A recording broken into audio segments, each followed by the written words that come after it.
आप सबको मेरा नमस्कार। मेरे निवेदन पर आप सब यहाँ आए, मैं उसके लिए आपका धन्यवाद करती हूँ।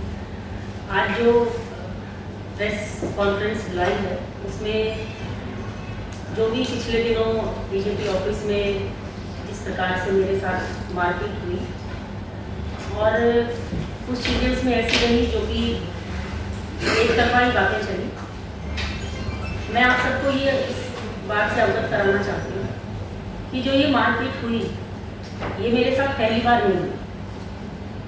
शादी के बाद से ही मुझे जब पता लगा कि मेरे पति का चरित्र ठीक नहीं है और कई महिलाओं से उनके संबंध का पता लगा, लेकिन क्योंकि जब कोई बेटी शादी करके आती है ससुराल में तो ससुराल का मान सम्मान रखना ही उसकी प्राथमिकता होती है। इसी के तहत मैंने उस चीज़ को अपना परिवार की मर्यादा मान मर्यादा बचाने के लिए उस चीज़ को उजागर नहीं किया, लेकिन जब मैं सामाजिक जीवन में आई तो थोड़ा आत्मविश्वास मेरे अंदर आया और मुझे लगा कि मैं कब तक ये प्रताड़ना सहूँगी, मुझे इसके खिलाफ आवाज़ उठानी चाहिए। आवाज़ उठाने का जब प्रयास किया तब परिवार में समाज में एक वास्ता देकर कि परिवार का सम्मान खराब होगा और मैं हर बार चुप लगा रहा, लेकिन मेरे लिए असहनीय हो गया मारपीट करना, रोजाना प्रताड़ना देना, ताने देना और लगातार इतने वर्षों से ये चलता रहा। मेरे पास कुछ ये भी कहना चाहूँगी कि कानून ने भी अपना काम बिल्कुल नहीं किया। इतनी सारी एफआईआर है, ये 2018 की एफआईआर है जिस पर अब तक कोई एक्शन नहीं किया गया। किस प्रकार से मेरे साथ मारपीट हुई और जबरन शारीरिक संबंध तक उस व्यक्ति ने बनाया, ये एक और एफआईआर है, ये एक और एफआईआर है। ये इतनी सारी मेरे पास ये सब शिकायतें हैं जो मैंने पुलिस को दी, लेकिन पुलिस ने कोई इस पर एक्शन नहीं लिया और उल्टा जब हिम्मत उसकी इतनी बढ़ गई उस व्यक्ति की, ये इतनी सारी शिकायतें हैं, ये सब एमएलसी डेट वाइज है, लगातार उसकी हिम्मत बढ़ती रही।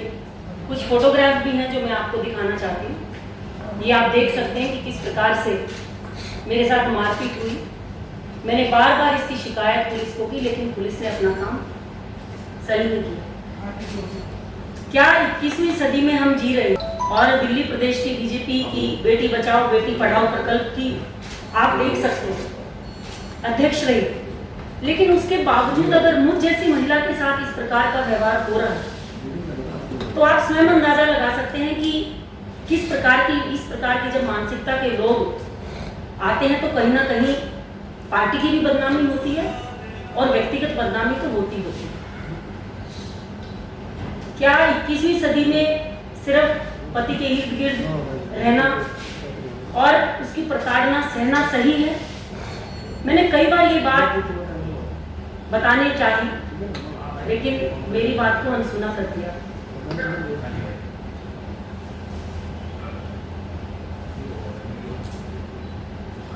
व्यक्तिगत जीवन में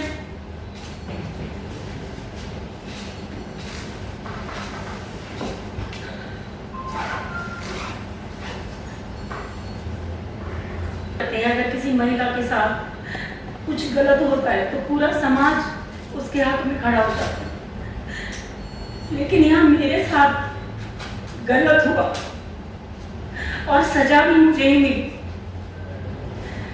मैं भाजपा की बहुत सिपाही हूँ ऐसी जो हमेशा लड़ती रही और पूरी कर्तव्य निष्ठा से 20 वर्षों से लगभग राजनीतिक क्षेत्र में हूँ।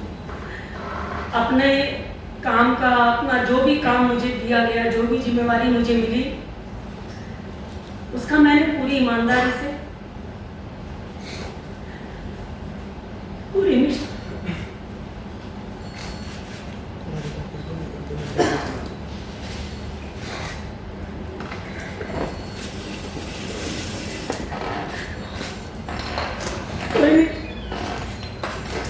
पूरी निष्ठा से मैंने निर्णय किया। मेरे 2 बच्चे हैं, एक बेटा है एक बेटी है। बेटे को भी मेरे खिलाफ इस तरह से एक मेरी छवि ऐसी पेश करने का प्रयास किया गया, जिससे मैं व्यक्तिगत रूप से बहुत आहत हूँ। इस पर भी इस व्यक्ति का असली चेहरा मेरी छोटी बहन से शादी करना चाहता है, मेरी छोटी बहन से शादी करना चाहता है। जब मैंने मना किया, ये मेरी मम्मी है, तो जब मैंने इसका विरोध किया तो मुझे और ज्यादा प्रताड़नाएं देनी शुरू कर दी गई। मारा गया, पीटा गया।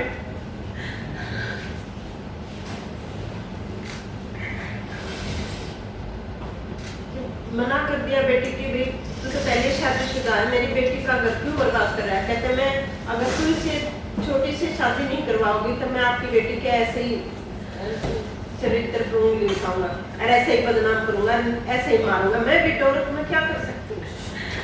मेरे पास रिकॉर्डिंग थी, उसने रिकॉर्डिंग तोड़ दी, मेरा फोन तोड़ दिया ना। मैं सबके सामने रिकॉर्डिंग सुना देती उस आदमी की। वो कैसा गंदा आदमी है। वो कभी किसी अपने स्कूल की प्रिंसिपल को लेकर उदयपुर गया, वहाँ उसके किसी ने मेरे को भेजे फोटो। वो जब उसको पता चला हाँ भाई इसके पास फोटो हो, मेरा फोन ही तोड़ दिया। और इसके परिवार से बात करने की गांव में, तो उन्होंने भी मेरे साथ मारपीट करी। पता चला मैडम आपने एफआईआर भी कराई थी शिक्षक चौधरी साकेत थाने में? बिल्कुल कराई थी जी। साकेत थाने में एफआईआर भी कराई थी जी। पूरा हो जाए। इतनी सारी शिकायतें दर्ज हैं, इतने सारे थाने मुकदमे दर्ज हैं, लेकिन पता नहीं किस दबाव में आकर या किस चीज के प्रेशर में आकर पुलिस ने मेरी शिकायतों पर कोई कार्रवाई नहीं करी। मैंने पार्टी में भी इस बात को रखा, लेकिन कहीं ना कहीं मुझे समझ नहीं आया कि मेरी बात को अनसुना क्यों किया गया। मैं इतने लंबे समय से सामाजिक जीवन में काम कर रही हूँ। जब आप सामाजिक क्षेत्र में काम करते हैं तो मैं पुरुष भाइयों से भी मिलना होता है, महिला बहनों से भी मिलना होता है, लेकिन ऐसी मानसिकता के लोग, आजाद सिंह जैसी मानसिकता के कुछ लोग, कुछ पुरुष जो ऐसी मानसिकता रखते हैं महिला के प्रति, उनके कारण ही कहीं ना कहीं पूरे एक समाज का नाम खराब होता है। अगर मेरे व्यक्ति, कहावत है कि हेल्थ इज वेल्थ, अगर हेल्थ नहीं रही तो वेल्थ का कोई फायदा नहीं है। ऐसे ही अगर व्यक्ति का चरित्र ना रहे, समाज में मान सम्मान ना रहे, इज्जत ना रहे, तो जीने का कोई फायदा नहीं है।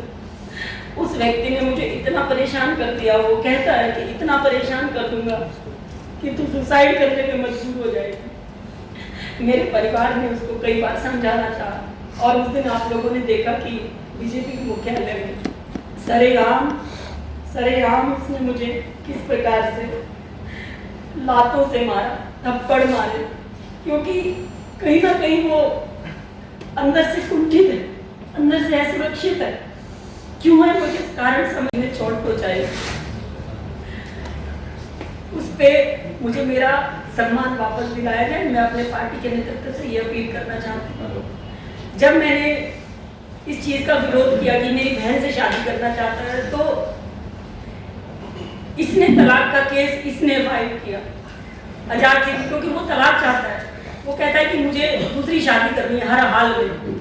और जब भी इसका विरोध किया तो ये उसका परिणाम ये है। लेकिन इतनी सब कुछ शिकायतों के बाद भी आप देख रहे हैं, इतनी एफआईआर, रेप तक की एफआईआर उसके खिलाफ मेरे से हुई है जबरन, ये सारी देख रहे हैं आप। लेकिन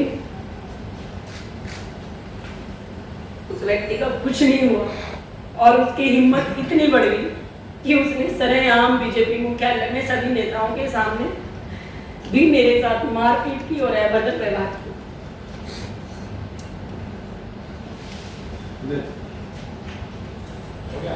मैं अपील करूंगी अपने लीडरशिप से, जो आयर मेरी लीडरशिप है, कि इस मामले में हस्तक्षेप करें और मेरे साथ न्याय करें। मैम, ये जो रेप की आपने एफआईआर करवाई है, ये कहाँ करवाई है, ये कब की है, क्या इस पर कोई एक्शन नहीं हुआ जब आपने अपनी पार्टी में भी इस बारे में बताया था? ये एफआईआर पहली एफआईआर इसके खिलाफ 2018 में हुई, जिसका कि आज भी 2019 आ चुका है, लेकिन कोई एक्शन नहीं हुआ। उसके बाद ये एफआईआर अभी पिछले से पिछले महीने हुई, लेकिन उस पर भी कोई एक्शन नहीं हुआ। पता नहीं क्यों नहीं हुआ। पुलिस किस प्रेशर में थी, किस के का प्रेशर था। मैं डीसीपी साहब से भी मिली, जो हमारे साउथ के डीसीपी हैं, उनसे भी मिली, मगर मेरी समस्या का समाधान नहीं हुआ। क्या अपनी पार्टी को आपने बताया था, भाजपा में भी? मैंने अपनी पार्टी को कई बार इस चीज़ से अवगत कराया कि मेरे साथ ये मारपीट करता है और इस तरह मेरी प्रताड़ना करता है, मगर मेरी बात सुनी नहीं गई। 22 साल से ऐसा ही है जी। चीजें राजनीति में सब चीजें होने के बाद भी आपके साथ क्यों ऐसा होता रहा? उस टाइम से ही क्यों होता रहा? बताएं, 22 साल से क्यों होता रहा? देखिए, मेयर बनी, काउंसलर बनी, आप सब कुछ होने के बाद शादी के 1-2 साल बाद ही मुझे पता लगा। जब मुझे पता लगना शुरू हुआ तो मैंने इसका विरोध किया। क्या पता लगा? कि इस व्यक्ति का चरित्र ठीक नहीं है और इसके कई महिलाओं से अवैध संबंध है। जब मैंने धीरे धीरे, पहले तो शुरू में पता नहीं लगा, क्योंकि शादी के 1-2 साल बाद नहीं इस चीज़ का, उसके बाद ही मुझे पता लगना शुरू हुआ और मैंने इसको वॉच करना शुरू किया। और इस बात पे घर में कई बार झगड़ा भी हुआ, मगर 2.5 साल जब मेरी शादी को हो गई, तब तक मैं एक बेटे की माँ बन चुकी थी। और कहीं ना कहीं परिवार में इस बात को कि जो हमें दुहाई देते हैं, हमारे हिंदुस्तान समाज में दुहाई देते हैं परिवार की इज्जत के लिए, मैं चुप रही। और मेरी मदर और मेरी बहनें और मेरा भाई आए, तो उसके सामने, उन सबके सामने इसने कहा कि मामले को रफा दफा कर दो। मैंने बोला नहीं, मैं रफा दफा नहीं करूंगी। तो इसने मारपीट करी इन लोगों ने, मेरे पेरेंट्स के साथ, मेरे साथ। तब पुलिस आई और तब पुलिस के सामने जो ये कर रहा है कि मेरे को पीछे से पुश किया गया था, मैंने कोई हाथ नहीं उठाया। मेरे को पीछे से जब धक्का मारा है तो मेरे वो घर का ही है, वो जो इंसिडेंट ये बता रहे हैं वो मेरे घर का ही है। आप स्वयं अंदाजा लगाइए, घर पे कितनी बार परिवार में झगड़े भी होते हैं, सब कुछ होता है, लेकिन इस प्रकार का जो वीडियो जो आप कह रहे हैं उसमें कोई सत्यता नहीं है। कि मैं वही आपसे कहना चाहती हूँ कि शराब पी रखी है एक महिला का, इससे ज्यादा अपमान क्या होगा कि वो लगातार मेरा चरित्र। जब ऐसी बातें होती है तो कहीं ना कहीं परिवार भी समझाने बुझाने का काम करता है। और आदमी, उसने हर बार यही कहा कि आगे से मैं इस चीज़ का ध्यान रखूंगा और इस तरह की घटनाएं नहीं होंगी। और लगातार, लेकिन वो बाज नहीं आया।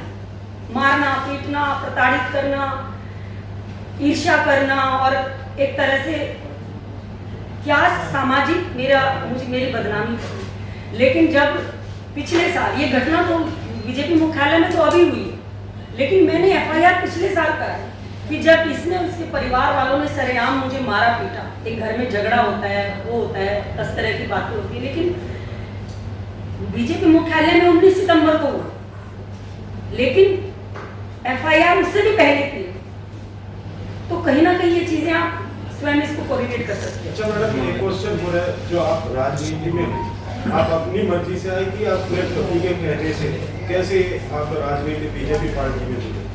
देखिए, मैं और मेरा परिवार, मेरी शादी से पहले से ही मेरा परिवार भारतीय जनता पार्टी का समर्थक रहा है। और जब मेरी शादी हुई तो मेरे मन में वही भाजपा के प्रति विचारधारा रही और उसी विचारधारा को आगे बढ़ाते हुए मैं काम करने लगी। शादी के बाद भी थोड़ा क्या उस टाइम में आपके पति ने आपकी सपोर्ट की जब आप कार्यकर्ता थी बीजेपी की और काम कर? देखिए, जब कोई व्यक्ति चुनाव लड़ता है तो पूरा परिवार साथ लगता है, पूरा परिवार साथ लगता है, तभी कहीं ना कहीं आदमी आगे बढ़ता है। और विशेषकर अपना राजनीतिक स्वार्थ सिद्ध करने के लिए कहीं ना कहीं वो मेरे पर अत्याचार करता रहा, लेकिन मैं अपने परिवार, अपने समाज और अपनी पार्टी की इज्जत के लिए, कि मेरी पार्टी जो बेटी बचाओ बेटी पढ़ाओ का सिर्फ नारा ही नहीं दिया, करके भी दिखाया। लेकिन दिल्ली जैसे शहर में रहने के बाद भी, दिल्ली की प्रथम महिला होने के बाद भी, कहीं ना कहीं इस दावे को ऐसे लोग कमजोर करते हैं। आजाद सिंह जैसे लोग बेटी बचाओ बेटी पढ़ाओ के नारे को खोखला करते हैं। हो सकता है किसी कुछ लोगों का उसके ऊपर वो रहा हो, मैं बहुत ज़्यादा तो नहीं कह सकती, लेकिन कहीं ना कहीं कोई ना कोई दबाव है। मुझे पद से हटाया गया, मुझसे ये कहा गया कि जांच निष्पक्ष होगी, तो क्या मैं दोषी? इतना सब ये आप देख रहे हैं, इतना सब के बावजूद भी अगर मैं दोषी मैं हूँ, मुझ पर कार्रवाई की गई। उस व्यक्ति के खिलाफ कार्रवाई होनी चाहिए जो अपनी पत्नी के साथ सरेआम मारपीट कर रहा है, उसको उसका समाज में मान सम्मान को कम कर रहा है और तरह तरह की बातें करके एक आने वाले लोगों को भी इस प्रकार का एक वो दे रहा है। आप ही बताइए कहाँ न्याय हो?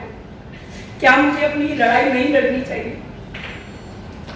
मैं इस लड़ाई के साथ हूँ क्योंकि ये लड़ाई सिर्फ मेरी नहीं है, ये लड़ाई हर माँ बेटी बहन की है जो स्वाभिमान से, इज्जत से किसी भी क्षेत्र में चाहे काम करती है, चाहे सामाजिक क्षेत्र में करती है, राजनीतिक क्षेत्र में करती है, व्यवसायिक क्षेत्र में करती है। ये हर उस माँ बहन बेटी की लड़ाई है और मैं अपने शीर्ष नेतृत्व से भी यही कहना चाहूँगी कि मैं भाजपा में हूँ या मैं नहीं हूँ, लेकिन मैं भाजपा के प्रति मेरी निष्ठा कम नहीं होगी। मैं बिल्कुल अपने कर्तव्य का निर्वहन करूँगी, लेकिन मेरा शीर्ष नेतृत्व से ये भी निवेदन है